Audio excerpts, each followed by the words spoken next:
Hi, my name is Courtney Baker. I'm faculty here at Mason, assistant professor in the Mathematics Education Leadership Program in the Division of Advanced Professional Teacher Development and International Education. I've been teaching synchronously online since 2014.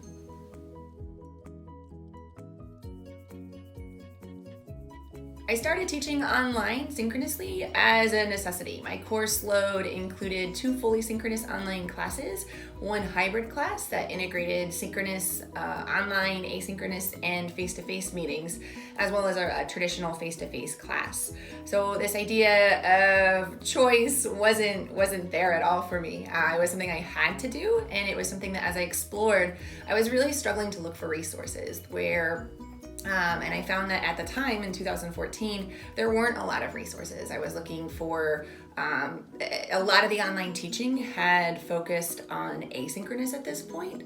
And so I really think that was a primary challenge for me.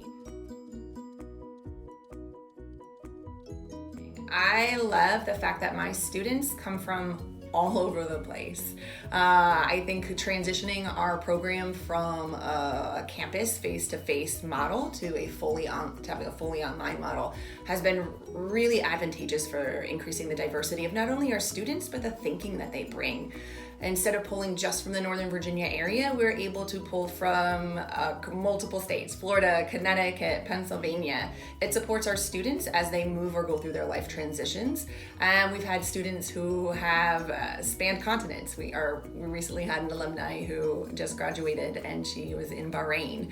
So this idea that we have multiple perspectives, multiple cultures, multiple states, multiple sets of standards, it really richens the conversation, which like I said, is one of the things I truly love about online teaching.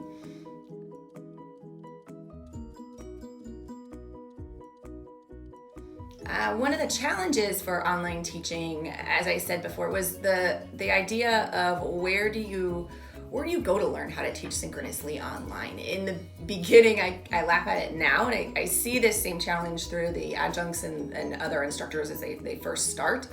There's a need to question, how do I know my students are engaged? How do I know they're listening? I want everyone to participate, and I want to hear from everybody.